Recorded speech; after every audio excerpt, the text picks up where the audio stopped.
No sé si a ustedes les ha pasado que entran a una reunión de trabajo que es muy temprano y uno se levanta un poquito tarde y entonces uno se conecta.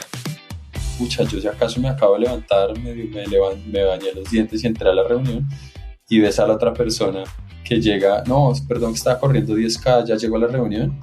Pucha, ¿sabes? Esa sensación que le da a los otros de decir, este man ya hizo todo eso y yo ni me levanto. O por ejemplo, que uno se levanta a las 6 de la mañana, como con pereza, saca el celular y ve que un amigo subió una historia en Instagram de esas que ponen grande la hora desde las 5 a.m. entrenando. Y yo aquí echado, ¿sabes? A mí me ha pasado. Pero, ¿por qué les estoy diciendo esto?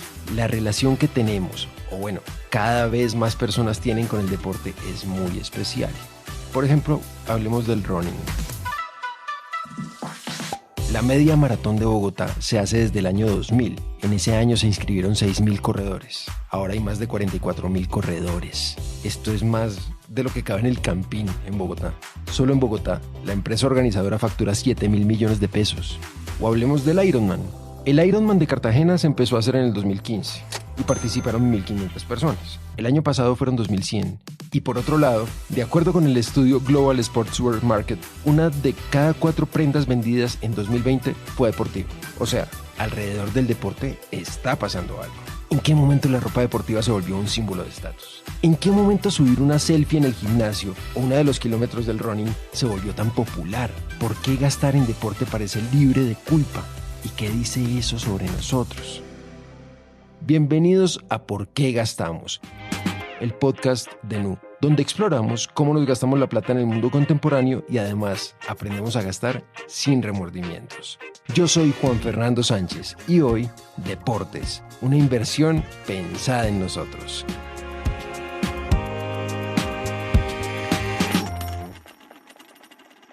Como ya es costumbre en este podcast, hagámonos la pregunta: ¿de dónde vienen los deportes? Esa pregunta es más interesante de lo que parece, porque uno podría decir que el deporte es como la música, que siempre ha estado ahí, que ha estado en prácticamente todas las civilizaciones. Y sí, pero no.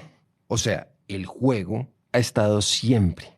Los mayas y los aztecas tenían el juego de la pelota, y los muiscas hacían algo que podría asemejarse a las carreras atléticas en las lagunas sagradas, como por ejemplo en la laguna de Guatavita. Pero en estos casos, el juego era más que todo sacramental, o sea, tenía más que ver con un ritual o no tenía una motivación competitiva que es, digamos, uno de los valores del deporte occidental.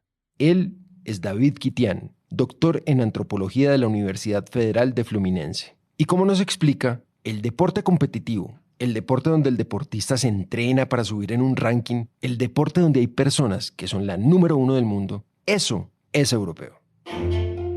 Eso viene de los Juegos Olímpicos, que nacieron en Grecia y donde competían en deportes como atletismo o el lanzamiento de disco o en salto largo, pero el término deportes es más nuevo. Y aquí estamos hablando ya de deportes como el fútbol y más adelante el básquetbol. Lo interesante es que estos deportes, que hoy son masivos y populares, comenzaron practicándose en las élites, especialmente en los clubes sociales. De hecho, de ahí viene que los nombres de los equipos se llamen clubes. Entonces el club deportivo, el Manchester United, Real Madrid, todos clubes con socios, con abonados, con estadio propio. Y ese estadio, por supuesto, era la cancha del club. El club era el lugar de las élites en Inglaterra y eran las élites los que disponían de tiempo libre para practicar un pasatiempo. Ahora hablemos de Colombia. Aquí los deportes llegaron al país en barcos traídos fundamentalmente por ingleses y traían reglamentos en inglés, casi todos. De hecho, al principio todo se hablaba en inglés, inclusive las sesiones de las ligas inaugurales del deporte en Colombia se hablaban en inglés. La propia palabra deporte era sport, ni siquiera se había castellanizado. Y cuando hablamos de eso, hablamos de unas pocas ciudades. Pocas ciudades tenían una organización social tan, digámoslo así, sofisticada para su tiempo y que podían contar con sedes como los clubes, que además disponían entre sus espacios la construcción de una cancha de tenis, de baloncesto y el fiel, el campo de fútbol, que también podía adaptarse eventualmente para competencias de polo. Por otro lado, a mediados del siglo XX en Colombia, se vuelven obligatorias las famosas clases de educación física. Y esas clases de educación física al principio se dictaban solamente para hombres, porque esto finalmente viene de la preocupación del Estado por educar los nuevos ciudadanos, las mujeres en la costura y en la motricidad fina de las labores de hogar, y los hombres en la calistenia o la educación física, porque ellos podrían ser los obreros y también los soldados de la nación. Y para eso la educación física es importantísima. Y entonces los deportes comienzan a hacerse populares. Primero, el deporte ya dejó de ser de élite. Algunos descendieron de estatus, podemos decirlo así, y son de la clase media. Algunos otros fueron apropiados por las clases más populares. Y para que eso pase, la radio fue clave. La radio es el parteaguas de lo que significan las aficiones, las audiencias. Eso es porque la radio fue el escenario de las grandes transmisiones deportivas de la época. Una de ellas, el torneo profesional de fútbol en Colombia. Sobre el torneo profesional de fútbol en Colombia, dos cosas. Una es que los narradores deportivos fueron muy importantes para transmitir la emoción del deporte, especialmente... Va a cobrar el extremo derecho del equipo de Rusia, Chilenko. Un señor que se llama Carlos Arturo Rueda, después sería denominado el padre de la narración deportiva. Se inventó el estilo desgarrado, agónico, melodramático de la radio deportiva colombiana. Es muy importante porque ese estilo todavía lo tienen los narradores de fútbol hoy tal cual. Y segundo, la primera liga o campeonato del mundo de talla internacional es la colombiana, y la evidencia es manifiesta y vence por mucho a cualquier otro campeonato del mundo. Todos los integrantes de todos los equipos que inauguraron el campeonato colombiano, todos eran extranjeros. Esto puede sonar muy raro, pero es verdad. Resulta que en esa época, en plena guerra entre liberales y conservadores, era inconcebible que hubiera conservadores o liberales ganándose entre sí. De esa manera, eran equipos completos de Argentina. Estoy recordando a Deportes Quindío. Eran los 11 de una ciudad, de Rosario, y habían 2 suplentes colombianos en el banco. Y en Colombia jugaban además por nacionalidades. Cúcuta eran uruguayos, en Pereira eran paraguayos, en el equipo de la Universidad Nacional, que tenía club, eran de Costa Rica. En Bogotá jugaban argentinos y en Cali peruanos. Es decir, había una auténtica Copa América acá. Y si hablamos de radio y de deportes, no podemos seguir hablando si no mencionamos el papel que jugó el ciclismo. Pues el ciclismo fue un fenómeno muy distinto al fútbol, porque como escucharon, el fútbol en sus inicios no fue popular. Los primeros jugadores eran extranjeros, las reglas estaban en inglés, etcétera, etcétera, etcétera. Pero, en cambio, el ciclismo sí entroniza al héroe popular de la vereda, al mensajero, al cartero, al jardinero. Recordemos Lucho Herrera, el jardinerito de Fusagasugá, o Cochise Rodríguez, que era un mensajero de droguerías, drogas Janet, estoy recordando porque además eran patrocinios de la época. Y, digamos, vindica a los más humildes como era la narrativa de aquel entonces, ¿verdad? Porque además nadie de la élite se iba a atrever a sacrificarse como unos mártires. No habían carreteras. La primera vuelta a Colombia se hace sin carreteras. Había mucha piedra suelta, estaba llena de zanjas, piedra que quedaba sembrada en la carretera, pero saliéndose pues de ella. Y como no había carreteras, los narradores de las primeras vueltas a Colombia no podían saber lo que estaba pasando. Por eso, muchas de esas narraciones, que son muy emocionantes, la verdad, eran libreteadas. O sea, era pura ficción, pero fueron muy importantes porque según varios medios, esas narraciones fueron las primeras formas en las que nos narraron de manera masiva la geografía del país. Y la radio también, digamos, contagió a la gente de regionalismo, de amor por eso que después se llamarían los escarabajos, que es una figura inventada por la radio. Entonces, hay una conjugación de clase media que es aspiracional, en crecimiento, y también además una oferta mediática que masificó los deportes.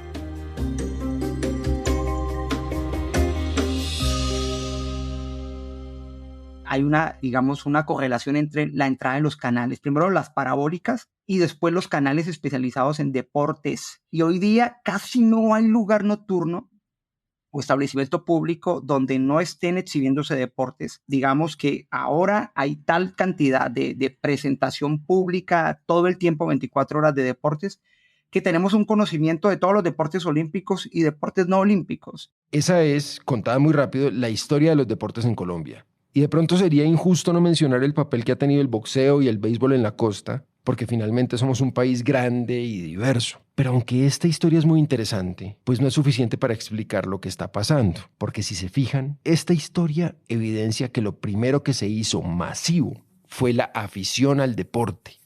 O sea, el deporte como objeto de entretenimiento, pero como actividad no. O no realmente con suficiente fuerza. Solo piénsenlo. Cuando yo era niño, por ejemplo, cuando yo estaba en el colegio, como que el mundo se partía muy rápido en dos. En personas deportistas y en personas a las que no les gustaba el deporte. Definitivamente el deporte no era un elemento importante cuando yo era niña. Era una obligación, por así decirlo, en la clase de gimnasia, educación física. Me daba pereza, no era disciplinada. Ella es Luisa Arboleda. Lu es Nu Anker y justamente cuando ella era niña, pues en ese orden de ideas, ella no era deportista. Hace años había una idea muy marcada de que uno hacía deporte para competir y si quería estar en forma, iba al gimnasio. Pero eso no era ni un poquito de lo masivo que es hoy. Y para decir quiénes fueron los protagonistas de ese cambio, pues hay un debate. Algunos dicen que ese protagonista fue Adidas. Cuando usted mira la trazabilidad de Adidas y cómo ellas descubrieron que patrocinando a los mundiales de fútbol llegarían lejos, y miren hoy día que es uno de los 8 patrocinadores exclusivos de la FIFA. Eran los principales patrocinadores de los Juegos Olímpicos. De hecho, definían al cliente como atleta. Imagínate, atleta, y lo ayudamos a ganar. Él se llama Juan Mario Giraldo. Es consultor en estrategia, está hablando en el podcast Atemporal y esto es muy importante.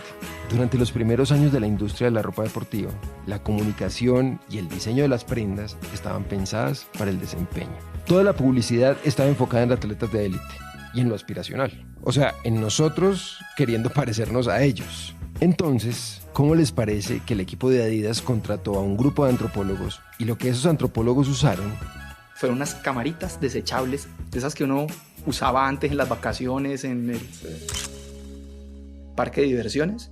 Le dieron a cada una de sus camaritas y le dijeron: gástese todas las fotos que están aquí en esta cámara desechable, tomándole fotos a los objetos que representan para qué usted hace ejercicio. Y en el 97% de las respuestas llegó la misma foto: un vestidito negro en el que ellas querían encajar. O sea, la gente quería verse bien, no ganarse los olímpicos. Para algunos, desde ahí, toda la comunicación alrededor del deporte cambia. Pero en cambio otros dicen que este cambio lo protagonizó, adivinen quién, Nike. Y esto me encanta porque estas marcas compiten hasta en mitos fundacionales. Pero según varios libros, como por ejemplo en Shoe Dog, Nunca Pares, el libro que escribió uno de los fundadores de Nike, él cuenta que mucho antes, en un viaje a Nueva Zelanda, descubrió la palabra jogging, que significa correr, no para ganar, pero para disfrutar de correr. Les voy a leer un pedacito del libro. Dice Phil Knight, que es el autor de este libro y el fundador de Nike: ahí entendí que la gente comete el error de creer que solo los atletas olímpicos son atletas, pero todos somos atletas. Si tú tienes un cuerpo, tú eres un atleta. Nike nació 15 años después de Adidas, pero hoy es la mayor empresa de ropa deportiva del mundo. En su último año fiscal, superó los $50.000 millones en ventas anuales. Eso quiere decir que Nike cada 13 minutos supera los ingresos que tuvo en 1972. La verdad no me interesa quién inventó esto primero. Lo que importa es que la industria entendió que si usted le apuntaba a alguien que solamente fuera profesional, pues no iba a vender tanto. Él es Juan Sebastián Cantillo, brand manager de Up and Beyond y experto en sports marketing. Y como nos explicó, ese descubrimiento, de una manera sutil pero imparable, lo cambiaría todo.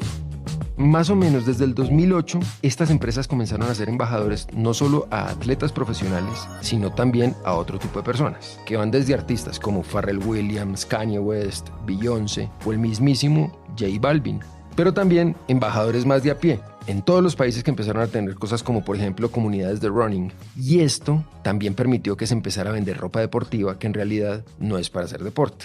En 2001 nace Adidas Originals y hacia el 2010 se habla de athleisure para referirse a ropa deportiva que en realidad es un estilo de vida. Marcas que también empiezan a crear esto de la forma de utilizar la ropa y empiezan a salir marcas que empiezan a cubrir esos momentos.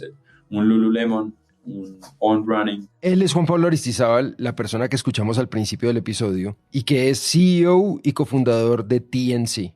Son marcas que empiezan a ser súper cool, que tú dices, me he visto de tenis y estoy de tenis todo el día, pero ni siquiera para hacer ejercicio, sino ese es el día a día porque está cómodo. Y entonces para volver con la historia, empiezan a pasar varias cosas. Por un lado, La masividad del deporte como aficionado. En todos los niveles, en el barrio, en la ciudad, que no están inmersos en las grandes ligas o federaciones. y detrás de eso, el hecho de que cada vez más personas practiquen deporte por placer. Desde, no sé, la persona que dice, hoy voy a ir a la ciclovía y corro, y ya está. Como dato curioso, según el programa de ciclovía de Bogotá, cada fin de semana salen 1.500.000 personas a la ciclovía. O la persona que dice, pucha, quiero correrme un 10K, entonces voy a entreno, corro 3 días a la semana. Las noches, eso que ahora alquilan las canchas y que uno mira a las 10, 11 y medianoche, torneos de fútbol recreativo.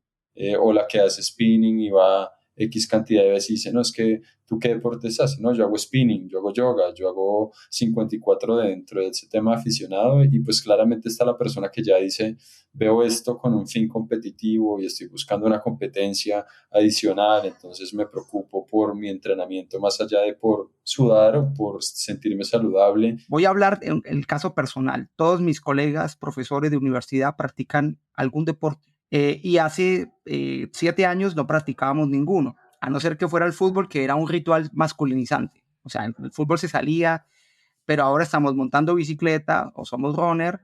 Entonces, hace parte del estilo de vida. O sea, el espectro de lo que antes se entendía como deporte amateur creció mucho. La cantidad de personas practicando cualquier deporte y el nivel de compromiso posible ahora es mucho más amplio. Pero el aumento no está solo en gimnasios, porque acá la oferta de deportes en general aumentó, y aumentó tanto que tenemos como oferta casi que ilimitada de consumo y de práctica de deporte. Aquí volvamos con Luisa. Lu ya estaba trabajando y en algún momento el jefe que teníamos en ese momento invitó a todos los que allí trabajábamos a que corriéramos una carrera. Nos dijo que nos pagaba la carrera y que nos metiéramos. A ella la verdad le daba pereza, pero decidió hacerlo. Hago mi primera carrera 10K con un tiempo malo, no tenía reloj, tenía unos tenis cualquiera y empiezo a correr, pero también de forma esporádica. Corría en fines de semana, salía a la ciclovía 1 o 2 veces por semana y ahí empezó mi amor, digamos, por correr. Y así empiezo a avanzar y sigo metiéndome a carreras y entrenándome cada vez más, y ya hace también un par de años entro a hacerlo de forma muy juiciosa. Hago parte de un equipo, pero más que del equipo porque seamos competitivos o competencias, porque eso me ha permitido generar toda una disciplina detrás de lo que hago. Según la Federación Internacional de Atletismo, cada semana hay 70.000 personas corriendo en alguna maratón en el mundo. Participar en una de las más famosas, como la de Nueva York, este año cuesta más de 1.200.000 pesos. Ahora, si se fijan, una cantidad importante de los deportes que se popularizaron recientemente, CrossFit, yoga, running, ciclismo, triatlón, tienen varias cosas en común. Por un lado, son deportes individuales, y gracias a eso, yo soy dueño de mi tiempo y puedo practicar cuando mejor me convenga. Pero al mismo tiempo tienen un sentido muy, muy fuerte de comunidad. Porque siempre es como el amigo, uno siempre tiene el amigo crossfitero. Y uno va y ve que van asados con el box y dicen que somos una familia. Ese tipo como de comunidades, de microcomunidades o de comunidades medianas, incitan a que la gente siga haciendo un hábito siempre y cuando tú estés en determinado tiempo y espacio. Y uno siempre encuentra gente que es como, bueno, tú eres igual que yo, tú también quieres ser mejor, tú tienes tu proceso. Es muy bonito también cuando llegas a los entrenamientos y una persona dice, no, voy a hacer mis primeros 10K, pero hay otros que te dicen, he corrido 30 maratones. ¡Wow! Qué bonito inspirar, y qué bonito que no hay nuevamente nadie compitiendo ni nadie juzgando al otro, sino jalándonos entre nosotros. Tú no estás compitiendo con ellos, pero te llenan de energía y de motivación, y son ellos los que te inspiran. Lo cual habilita perfecto la tercera característica de estos deportes, y es que sí, uno compite, pero la competencia con el otro importa cada vez menos. Yo no compito contra mis compañeros del equipo ni contra los otros corredores en una competencia, sino contra mí misma. Yo rompo barreras mentales todos los días cuando salgo a correr. La barrera de tú levantarte a las 4:30 de la mañana a ponerte la ropa y salir al frío de Bogotá a correr. La barrera de superar en su momento fueron 10, luego 15, luego 20, 30 kilómetros. Esas son barreras que que a ti te hacen sentir muy poderoso, que te hacen darte cuenta que definitivamente los muros y las montañas son mentales, y que en últimas te permiten inspirarte a ti para inspirar además a quienes te rodean. Esto que están escuchando es demasiado importante, porque evidencia que lo que terminó pasando es que la idea de verse bien, de la que hablamos ahora, evolucionó y entendimos que hay unos valores alrededor del deporte que después, si tú los aplicas en diferentes puntos de tu vida, que es toda esa dopamina que te genera el hacer ejercicio, esos resultados, ese trabajo fuerte a largo plazo, pues te funcionan. Y eso obviamente se hizo claro en las campañas publicitarias de muchas marcas. Piensen en el Just Do It de Nike, el All In de Adidas, I Will What I Want de Under Armour, el Sweat It to Get It de Gatorade, el Be More Human de Reebok, o en el hecho de que marcas de belleza como L'Oreal hagan campañas con deportistas mujeres, como Because I'm Worth It, o por qué no, en el Pony Malta te da energía, la meta la pones tú.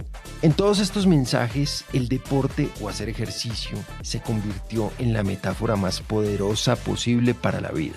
Hace rato el deporte es mucho más que simplemente salud o querer vernos bien. El deporte empezó a asociarse con el éxito, la salud mental e incluso con la autosuperación de cualquier persona. Y en la mitad de todo eso, disciplina. Y esa predisposición de la conducta pues viene aparejada también de una inversión económica. Entonces, obviamente todo esto viene acompañado y autoalimentado por una industria que también está creciendo. Entonces la oferta se incrementó. Yo creo que es, por un lado, a mayor práctica, también por supuesto se incentiva el consumo y hay más oferta también. Por eso, hoy tiene mucho más sentido que el gasto en deporte exista. Por ejemplo, con la tarjeta de crédito de Nu, este año se han hecho más de 33,000 transacciones en compras en Decathlon y suscripciones en SmartFit y Bodytech. Y aquí hay varias cosas pasando. Primero, hay empresas como Decathlon que a 2021 tenían ganancias por más de 13 billones de euros y que a Colombia llegaron ofreciendo productos con precios comparativamente bajos, la mayoría para principiantes de 60 deportes posibles. Y después de ahí en adelante, los mensajes son muy claros y dicen que en la medida que tú estás involucrándote en deporte, como en cualquier deporte, pues los costos también empiezan a subir. Hoy en día las bicicletas han llegado a unos precios astronómicos. Cuando tú ya estás como en ese nivel competitivo, ya podemos hablar de bicicletas de hasta 50, 60, 70 millones de pesos. Hoy en día encuentras zapatillas de montar en bicicleta de 2,5 millones, cascos de 1 o 2 millones, camisetas de ciclismo de 800, 900 mil pesos, ¿sabes? Ya cuando empiezo a cogerle el gusto, ya cuando empiezo a tener toda una disciplina, empiezo también a engallarme en el running. Entonces empiezo por hacerme un estudio de pisada para saber cuáles son mis tenis, empiezo a entender además cómo funciona el mundo de los tenis, porque no es lo mismo correr para distancias cortas o distancias largas, correr en velocidad o hacer en pista. Entonces empiezo a entender un montón de marcas, de modelos. Ese estudio de pisada puede costar en Bogotá desde 400,000 pesos.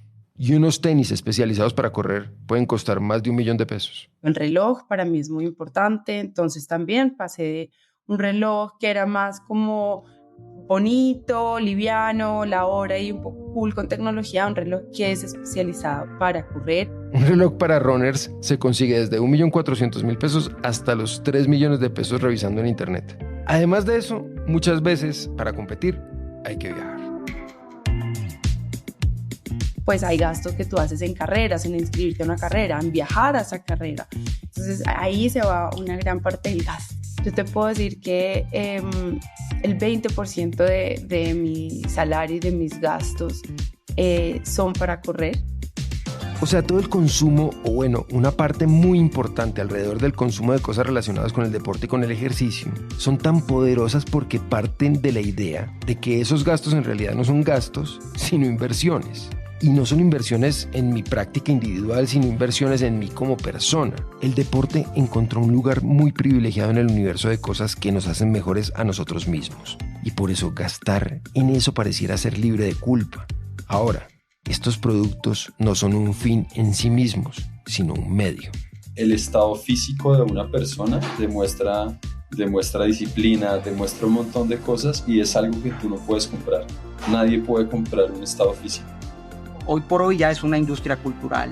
Entonces esto nos hace pensar que llegó para quedarse y que la sociedad además se deportivizó. Si después de todo lo que hemos conversado, ustedes entendieron, desde Nu cumplimos. Y como este crecimiento seguirá siendo cada vez más grande, mejor aprendamos a hacerlo bien. Por eso le doy paso a nuestra aliada experta en finanzas personales, Karen Suárez. Aquí te van los tips para cuando empiezas a practicar un deporte y cómo puedes además cuidar tu bolsillo. Primero, establece objetivos claros. ¿Qué quieres lograr con el deporte? ¿Quieres, mejorar tu condición física? ¿Quieres aprender una nueva habilidad? ¿Quieres de pronto hacer nuevos amigos? Una vez que tengas claros tus objetivos, entonces vas a poder tomar decisiones de compra más acertadas. Segundo, elige productos básicos, al menos en primera instancia. Cuando nos engomamos con un deporte, queremos comprar de primerazo lo de mejor calidad, y eso también es lo más costoso. Aunque los productos de calidad suelen ser más duraderos y ofrecen un mejor rendimiento, muchas veces al ser principiantes podemos caer en compras innecesarias. Por ejemplo, compramos unos tenis carísimos y luego dejamos de usarlos a la segunda salida. Por eso, para que no caigas en modas o gastes de más, cómprate unos tenis que sean funcionales para lo que necesites en ese momento, como principiante. Y luego puedes ir aumentando la gama hasta tener los mejores. Otro gran tip es pasar a las tiendas en físico para medirte la ropa deportiva que vas a comprar, para estar completamente seguro de la talla, la horma y el material. Teniendo ya vista la prenda, puedes buscarla en internet con la referencia y comparar de una manera mucho más práctica el tema de los precios y también los descuentos en días especiales.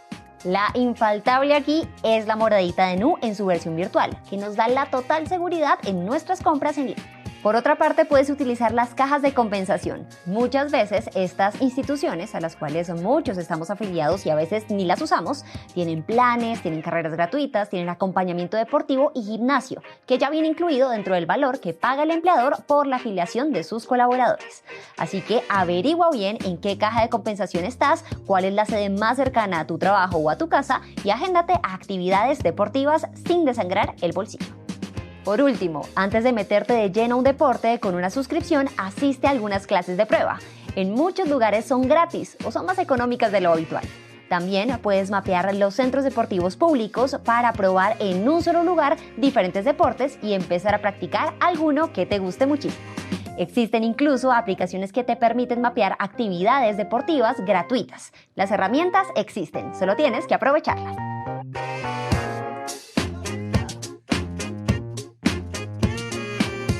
Al final de cuentas, todo lo que usted haga para sentirse bien con usted mismo es lo más importante. No importa si corre, si va al gimnasio, si hace triatlón, eso no se compara con nada.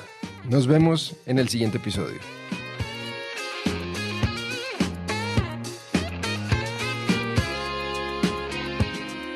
La revisión editorial de este episodio fue hecha por el equipo de Nu Colombia. La investigación, concepto y desarrollo estuvo a cargo de Araceli López y Juan Pablo Ramírez. El fact-checking fue desarrollado por Juan Francisco Molina. La musicalización fue de Santiago Bernal y Juan Diego Bernal. El diseño gráfico fue de Manuela Valencia y el diseño audiovisual por John Rivera. El soporte para la grabación fue de Sebastián Parrado, Juan David Cruz y Luis Romero, todos de Naranja Media. El soundtrack del show es La vida está rara de Duplat featuring Lika Nova, de M3 Records, Undisclosed Publishing y Warner Chappell Music.